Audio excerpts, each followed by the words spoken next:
ভিডিওটিতে যে জায়গাটা আপনারা দেখতে পাচ্ছেন, এটা আমার বাড়ি থেকে 2 থেকে 3 কিলোমিটারের মধ্যেই একটা জায়গায় আমরা এসেছি।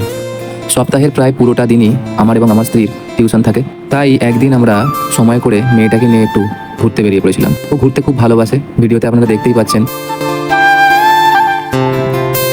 ও কোলে একদমই উঠতে চাইছিল না, খালি নিচে নেমে নেমে ঘোরাঘুরি করার চেষ্টা করছিল। কিছুক্ষণ ঘোরার পর আমরা আমাদের বাড়ির উদ্দেশ্যে রওনা দিই। বাড়ি যাওয়ার পথে এই যে আপনারা বিশাল কতগুলো বাড়ি দেখতে পাচ্ছেন, এইগুলো ম্যাডামের বাংলো নামে পরিচিত এবং এটা জয়নগরে অবস্থিত। না না, এটা যেখানকার মোয়া বিখ্যাত সেই জয়নগরের কথা আমি বলছি না। আপনাদের মধ্যে অনেকেই হয়তো এই স্থানটা চেনেন, যদি কেউ চিনে থাকেন তাহলে অবশ্যই কমেন্টে জানাবেন। আর এই বাংলো যেখানে শেষ হচ্ছে সেখান থেকেই শুরু হচ্ছে কুমোরপাড়ার। না, এখানে কোনো প্রতিমা তৈরি হয় না, কিন্তু প্রতিমার পূজার জন্য যে সমস্ত মাটির সামগ্রী প্রয়োজন, যেমন ঘট, সরা, খড়ি এখানে পাওয়া যায়। আর এটি হলো এখানকার মহা শ্মশান ঘাট।